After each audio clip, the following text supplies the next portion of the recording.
देखो, हमें एक चीज समझने की आवश्यकता है कि राशि परिवर्तन का कंसेप्ट क्लियरली कहता है कि जो मेरा है मैंने तुझे दे दिया और जो तेरा है वो मैंने ले लिया। जब भी दो राशियों के बीच में परिवर्तन होता है तो दोनों मिल जाते हैं और दोनों मिलके काम करते हैं। इसलिए राशि परिवर्तन एक ऐसा स्ट्रेंथ है, अगर उसको आपने जीवन में एक्टिवेट कर दिया तो आपका चार्ट बहुत ज्यादा ताकतवर बन जाता है। आपकी कुंडली में जो भी राशि परिवर्तन होगा उसको अगर आपने सही दिशा दे दी तो आपको जीवन में सफल होने से कोई नहीं रोक सकता है। अगर वो राशि पतन केंद्र त्रिकोण में हो जाए या केंद्र के स्वामी में हो जाए तो समझ लो आपकी लॉटरी है। केंद्र मतलब ये 1 4 7 और 10, और ये त्रिकोण 1 5 9। लेकिन अ, किंतु परंतु अगर वो 6 8 12 से भी राशि परिवर्तन होता है तब भी डरने की आवश्यकता नहीं है। तब आपको केवल बैलेंसिंग करने की आवश्यकता है। आपको उस हाउस स्पेसिफिक बैलेंस करना होगा। तो ये एक राशि परिवर्तन का कंसेप्ट थोड़ा डिटेल में लेते हैं। इसके पहले मैम का एक क्वेश्चन ले लेते हैं कि तंत्र क्या फैमिली से भी पास से आ सकता है? बिल्कुल आ सकता है। हमने शाम की सेशन में ये 10 ways of Rahu Ketu axis which can create तंत्र हमने डिस्कस किया था।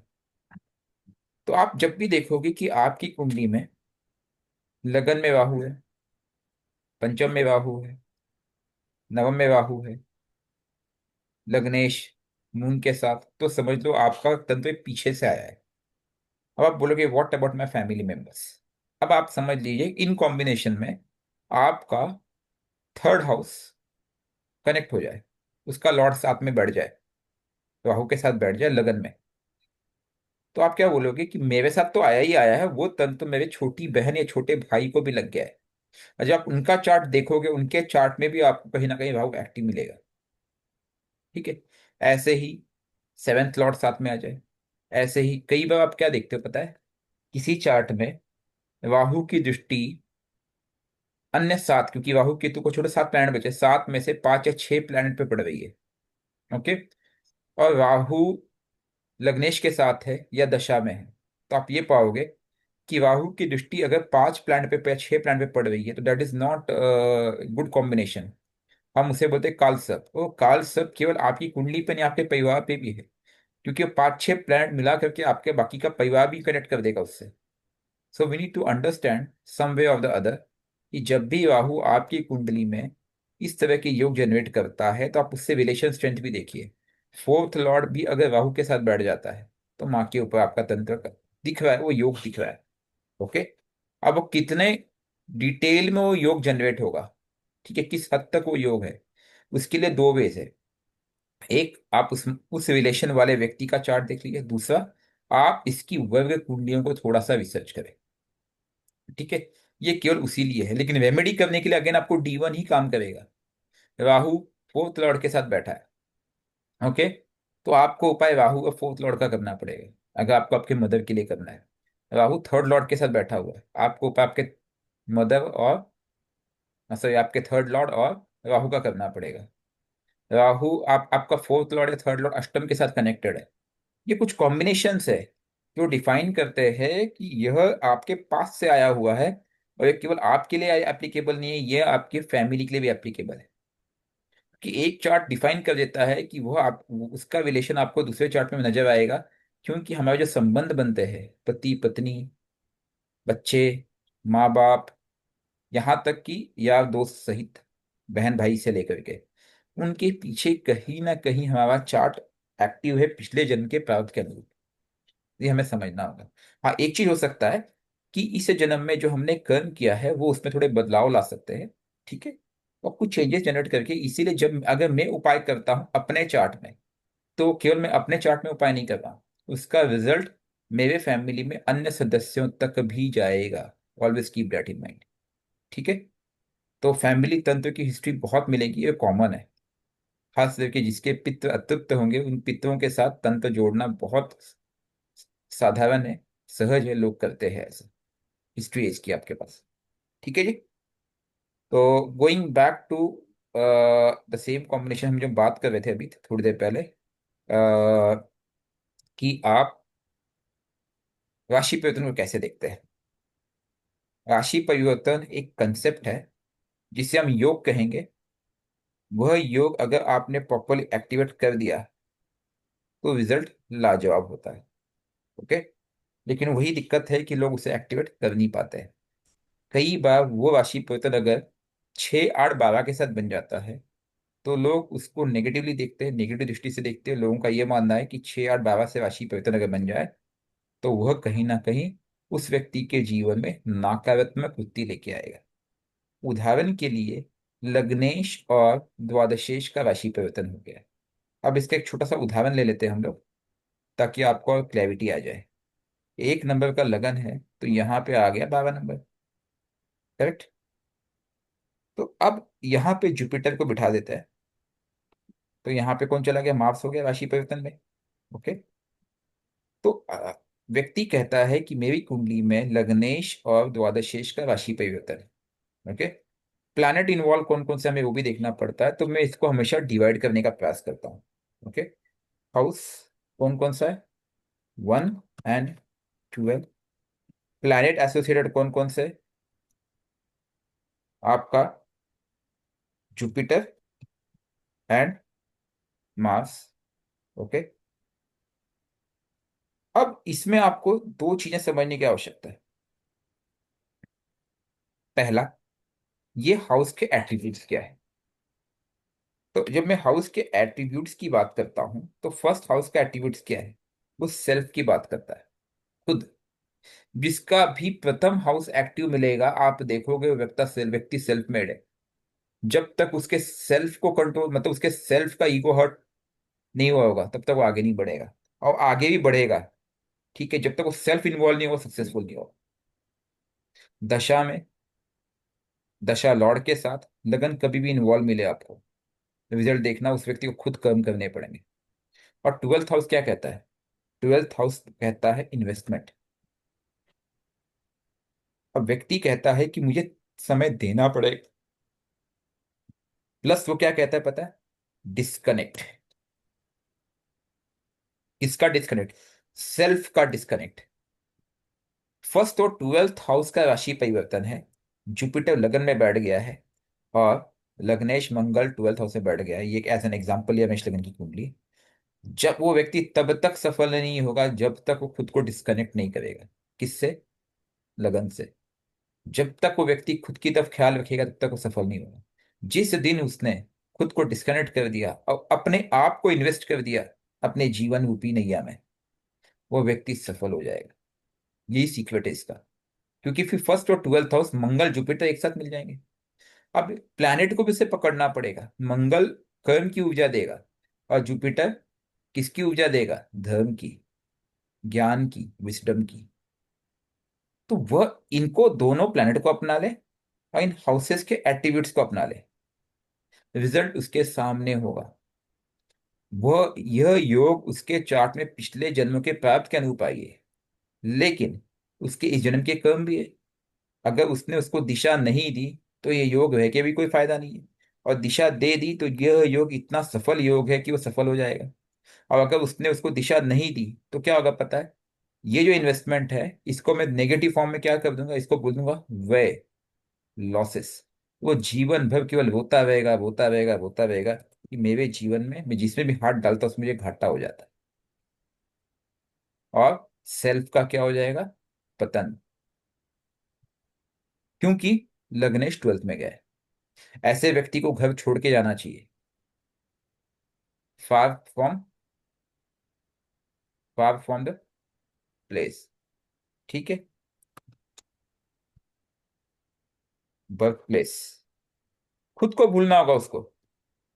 जब तक वो खुद को नहीं भूलेगा सफल नहीं होगा। तो राशि पत्न का सिंपल कंसेप्ट है कि दो राशि एक हो जाती है और दोनों मिलके कार्य करने पड़ते हैं। और जब तक दोनों मिलके कार्य नहीं करेंगे रिजल्ट नहीं आता है।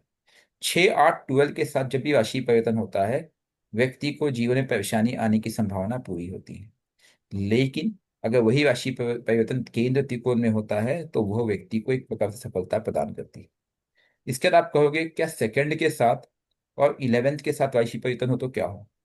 देखिए, सेकंड हाउस तो इलेवेंथ हाउस, ये कहीं ना कहीं धन सूचक है।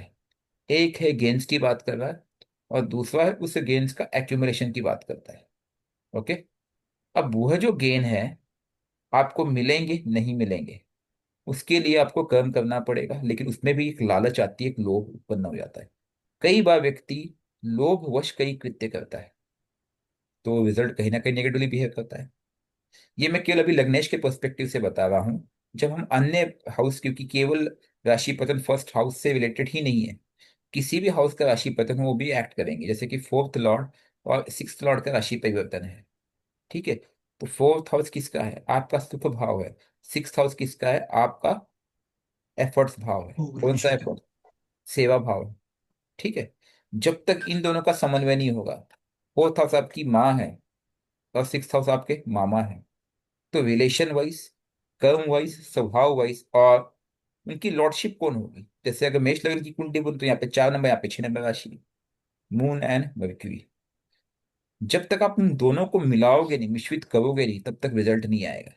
इसीलिए मैंने एक बहुत पहले एक क्लास ली थी, मुझे आज भी याद है, कि प्लैनेट को मिला करके क्या बनता है। जैसे मून है, मून के साथ अगर मैं कॉम्बिनेशन में कोई और प्लैनेट लगा दूं, moon plus sun, moon plus Rahu, moon plus Ketu. और ये क्लास मेरे ख्याल से थी जब हमने बीएनएन का स्टडी किया था। ठीक है। वो क्लास किसी को याद है?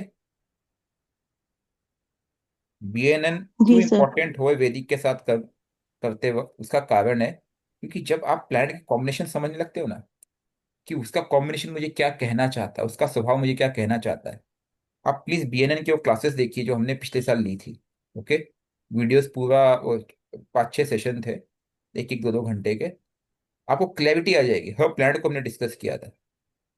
अब उस कॉम्बिनेशन को आप देखोगे ना कि उसका कारक क्या है, हाउस के स्वभाव को देखेंगे, मून प्लैनेट के स्वभाव को देखेंगे, दोनों को मर्ज कर देंगे और जीवन में धारण कर लेंगे। तब वह परिवर्तन एक्चुअल में एक्टिवेट हो जाएगा। अगर आप नेचुरल फॉर्म में नहीं करोगे तो नेचुरली तो वो करना ही करना, उसने रिजल्ट देना ही देना है। वो बोलेगा भाई सिक्स हाउस क्या कर रहा है, रोग ऋण शत्रु। फिर बोलेंगे यार लोन है कि उतरता ही नहीं है, शत्रु है कि कम होते ही नहीं है, बीमारी है कि जाती ही नहीं है। कहाँ पे? घर के अंदर हमेशा दवाइयाँ बीमारी चलती रहेगी। तो हमें वो चीज समझना होगा। ठीक है। तो बट कॉम्बिनेशंस, सर थर्ड राशि और परिवर्तन 11 में, का क्या है? राशि परिवर्तन में कॉम्बिनेशंस का बड़ा महत्व है, ये ध्यान रखना आपको।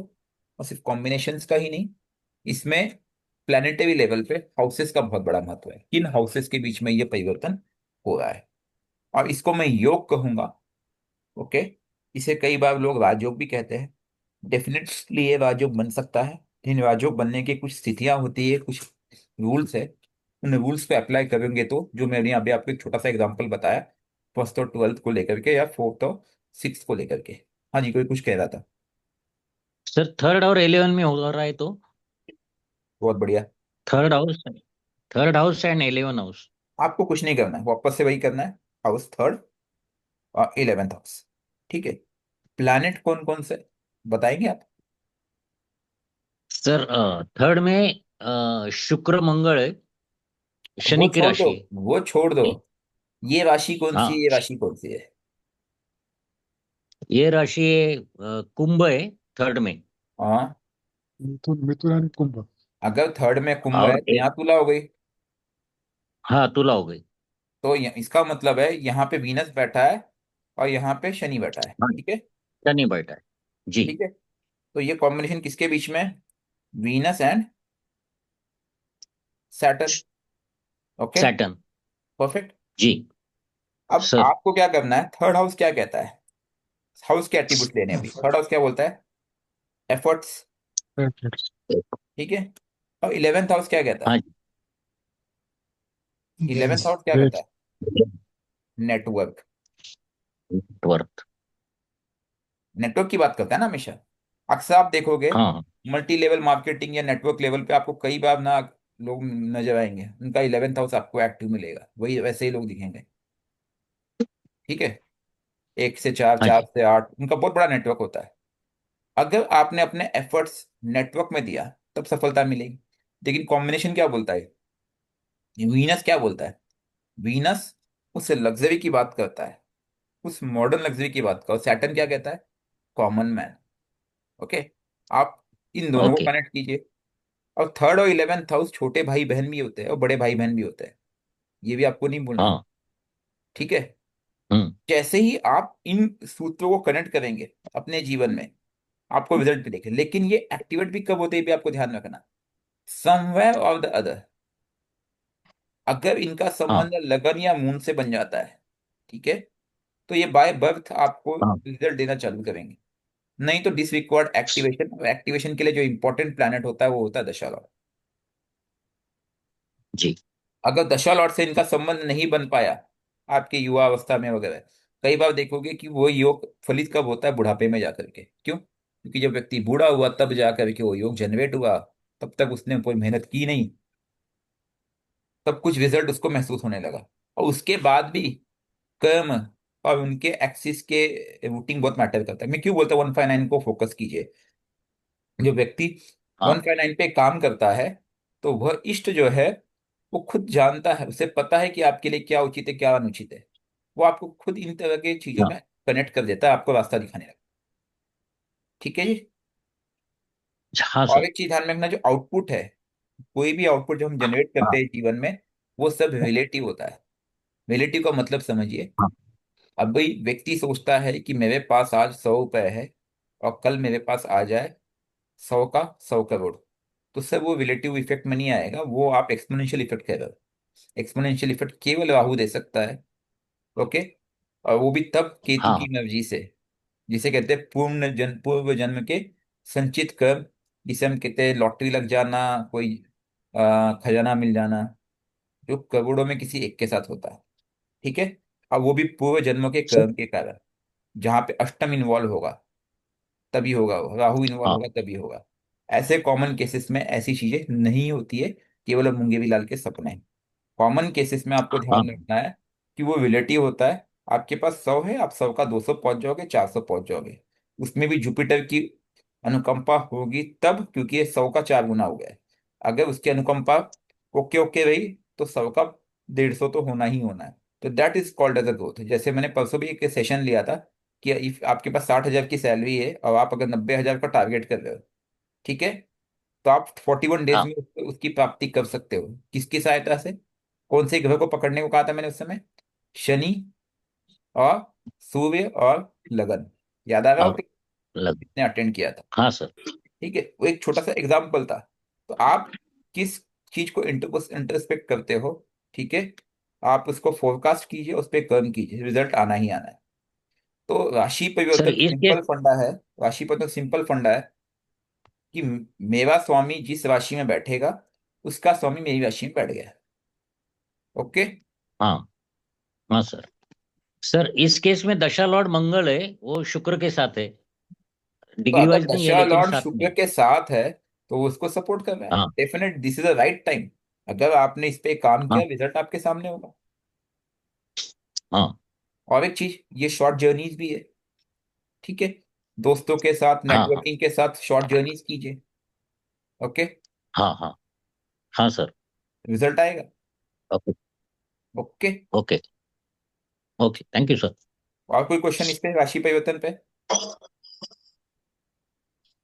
सर अब जैसे जिन राशियों के मतलब 2 हाउसेस एक्वायर करते हैं तो 4 हाउसेस हो गए एक तरीके से। हाँ, लेकिन परिवर्तन किसके बीच में तो है? जहां दो हाउसेस हैं बैठे वो। उदाहरण के लिए भी भाई साहब ने जो वीनस का उदाहरण दिया, वीनस के पास 2 हाउसेस है, जी। शनि के पास भी 2 हाउसेस है। जी। शनि के पास भी तो 2 हाउसेस है। हम्म। क्यों? तो लेकिन जो सिर्फ जब तक जिन 2 हाउसेस में बैठे हैं उनको लेंगे बस हम। उन उन पे ही रिजल्ट जनरेट करेगा मेन वो। बाकी जगह का जो रिजल्ट होगा वह उस हाउस के एक्टिवेशन पे डिपेंड करेगा, but that is not a direct result. Always keep that in mind. Okay. उदाहरण के लिए, ये जो कुंडली है जिसकी उन्होंने चर्चा की, उन्होंने बताया कि यहाँ पे कुंभ राशि आती है और यहाँ पे तुला राशि आती है, यानी ये धनु लगन की कुंडली है। करेक्ट। अब हम्म। शनि के पास एक हम्म। राशि और है, लेकिन क्या उससे हाँ। हम्म। कोई संबंध हुआ? नहीं हुआ। ये दोनों का लिंक किया ना हमने, इन दोनों को लिंक किया ना। अभी जो हमने प्लैनेट इन हम्म। क्वेश्चन देखा था वो ये दो जो हाउस इन क्वेश्चन था वो ये दो थे। इसका मालिक यहाँ गया और इसका मालिक वहां गया। Correct.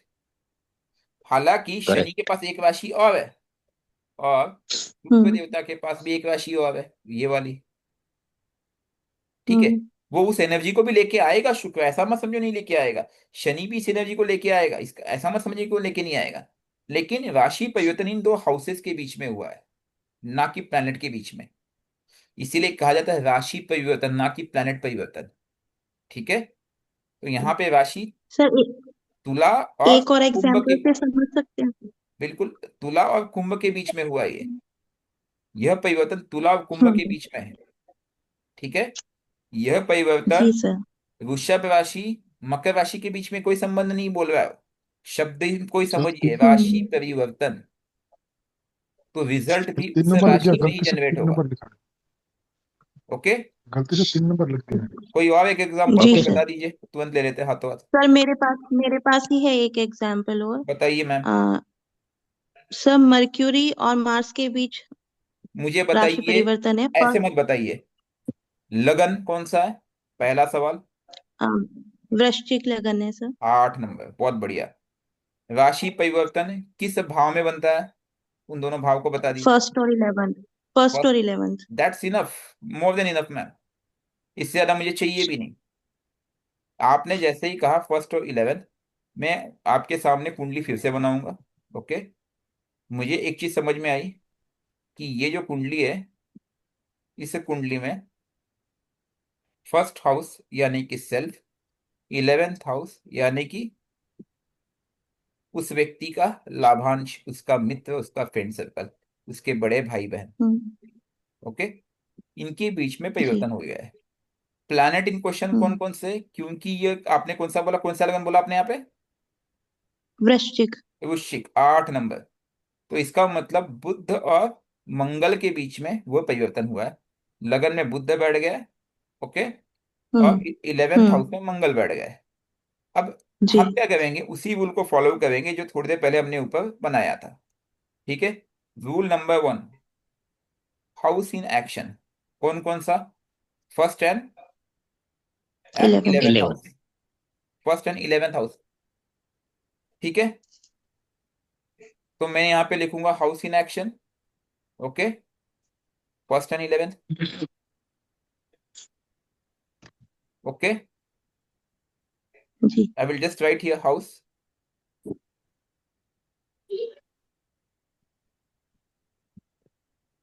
And I will write here first and 11th house. उसके बाद मैंने क्या कहा था, प्लैनेट इन एक्शन, यहाँ पे कौन बैठा है, मर्क्यूरी बैठा हुआ है, ओके। और यहाँ पे किसको हम्म मैंने बिठाया, मार्स को बिठाया हुआ है, हाँ। ओके। तो प्लैनेट यहाँ पे मार्स है, यहाँ पे मर्क्यूरी है, और यहाँ पे मार्स है। अब स्वभाव देखेंगे हम, एट्रीब्यूट्स देखेंगे उसके बाद। एट्रीब्यूट्स क्या है, फर्स्ट हाउस का एट्रीब्यूट्स क्या कहता है, सेल्फ, वो खुद की बात करता है। सेल। सेल। और 11th हाउस का एट्रीब्यूट किसकी बात करता है, नेटवर्क की बात करता नेटवर्क। है, ओके। या लाभ की बात करता है, लाभ इज एन आउटपुट।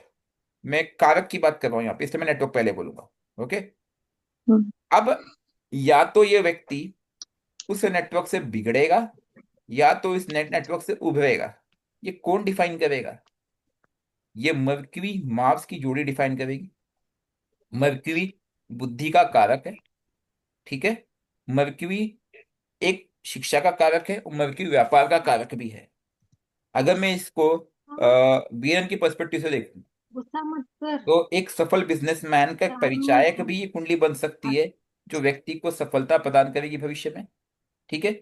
उसके लिए उसे लेकिन कर्म करना पड़ेगा। लग्नेश खुद 11th में बैठा, उसको मेहनत करनी पड़ेगी उस नेटवर्क में, तब उसको लाभांश मिलेगा। लेकिन अगर अगर उस मरकरी पे कोई मैलेफिक दृष्टि पड़ जाए, उदाहरण के लिए मैं एक छोटा सा इसमें एक एग्जांपल देता हूँ। आपका राहु यहाँ पे बैठा है, और राहु की दशा आ जाए, और उसने राहु का उपाय नहीं किया, तो वो राहु लगन पे और 11th लॉर्ड पे कैसा ही रिजल्ट डालेगा, नेगेटिव रिजल्ट डालेगा। बुद्धि भ्रष्ट हो गई, हम्म बुद्धि भ्रष्ट हो गई। तो यहाँ पे मरकरी मंगल का जो ना कॉम्बिनेशन है, जो योग बना है, जो इन दोनों को हमने कंबाइन कर दिया था, वह योग फलित नहीं होगा।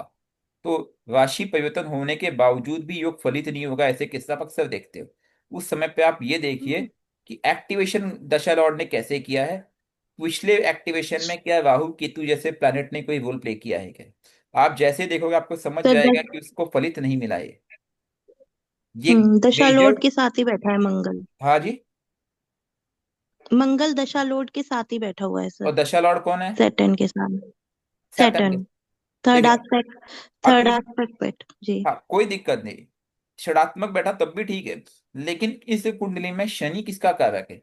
इस कुंडली में क्योंकि 8 नंबर की कुंडली है, शनि यहाँ पे थर्ड और फोर्थ लॉर्ड है। Third fourth okay, lord. That's okay, but where is Rahu and Ketu? अब इसमें आपको दो राहु से तीन नाइन्थ में एंगल है सर। देखना पड़ेगा मैम।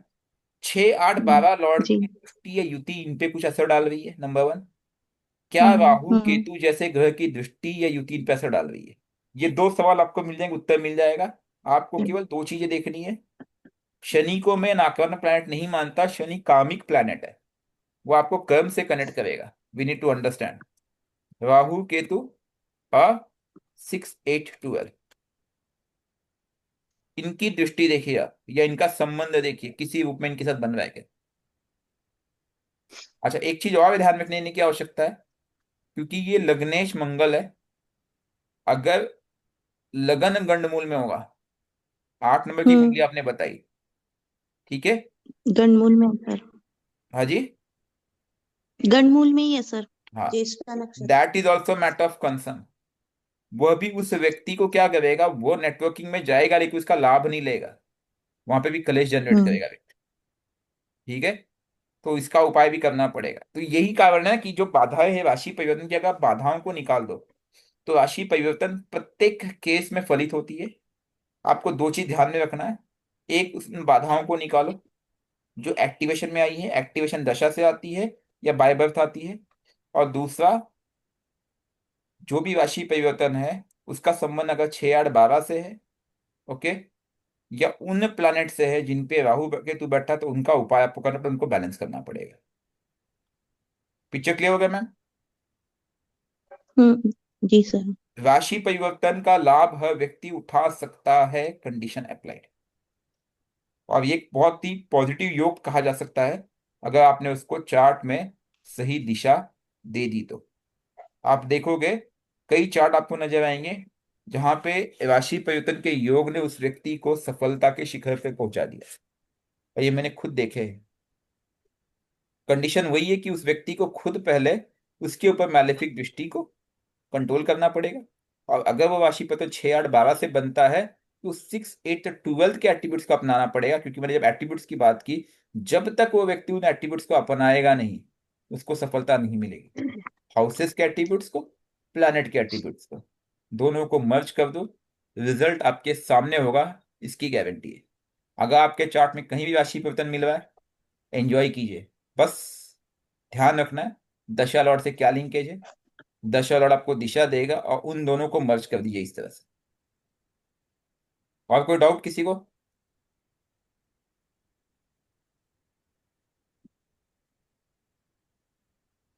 एनीवन? सर कुछ और क्वेश्चन पूछ सकती हूँ क्या सर? इसी पे रखिए ना मैम, राशि परिवर्तन की बात कर रहे हैं तो। जी। ओके ओके ठीक है सर। ठीक है। सर जिन दो सर हाउसेस फर्स्ट में हाउस एंड जिन दो हाउसेस क्या मैम? सर जिन दो हाउसेस में राशि परिवर्तन हुआ है और एक हाउस में दूसरे लॉर्ड के साथ राहु भी बैठा हो तो सर तो कैसा इफेक्ट होएगा? उस केस में राहु का उससे प्रभाव होगा मैम, राहु को पहले केतु से बैलेंस करना पड़ेगा, तभी ये राशि परिवर्तन फलित होगा मैम। राहु भ्रम का कारक है, वो उसको व्यक्ति को भ्रम में डालेगा। मैं तो बोलता हूँ राहु केतु का उपाय तो हर व्यक्ति को करना चाहिए, क्योंकि ये दो ऐसे प्लैनेट सर है। जैसे अगर जैसे मॉर्निंग का क्लास हमने लिया, अब इवनिंग का क्लास, तब भी मैंने यही बताने की कोशिश की थी। अगर मेरे पास 10 चार्ट आते हैं तो मैं 9 चार्ट में ये कॉम्बिनेशन देखता हूँ, और उस व्यक्ति पे राहु केतु का प्रभाव होता ही होता है, कुछ भी कर लो। तो जब ये है तो है, क्या करूँ, एक्सेप्ट करना पड़ेगा मुझे। राहु केतु जी आपके जीवन का हिस्सा है। और आज कोइंसिडेंटली मुझे आज ही पता चला कि कोई मूवी आ रही राहु केतु के नाम से। मैं मुस्कुराया भी, हंसा भी, मैं बोला चलो अच्छी बात है, कॉमेडी मूवी कोई आ रही है ना राहु केतु पे।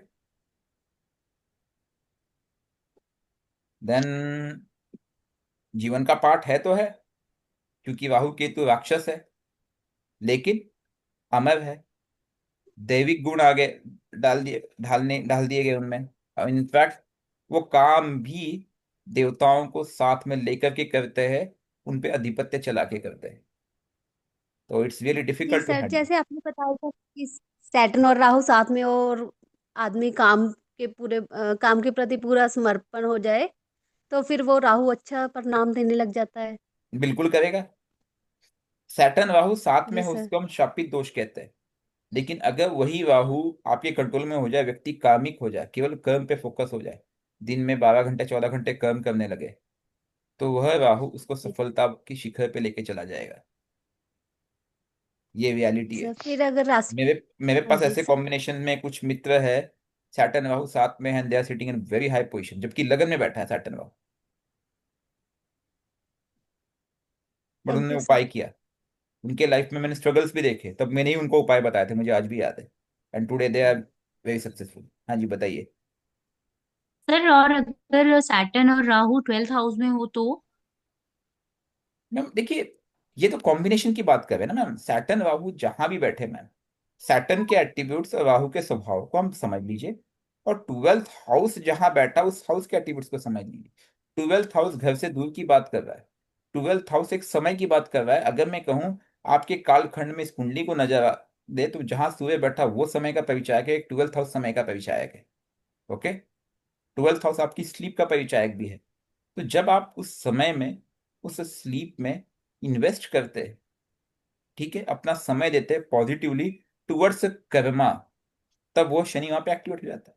अब वो भी खुद को भूल करके, क्योंकि 12th हाउस लगन का लगन का वह है, यानी कि आपको खुद को भूलना होगा। जिस व्यक्ति का 12th हाउस एक्टिवेटेड है, उस व्यक्ति को खुद को भूलना पड़ेगा। अगर व्यक्ति दिन भर अपना चेहरा मिरर में देखता है, मिरर इज ऑल्सो राहु, तो समझ ले राहु आपके ऊपर सवार हो गया है। आपको शिव शीशा, सजना धजना, अच्छे कपड़े सब भूल जाओ, केवल कर्म में अपने आप को लीन कर दो, जैसे साइंटिस्ट लोग करते हैं, APJ Abdul Kalam for an example. तब आपका 12th हाउस का एक्टिवेशन सैटर्न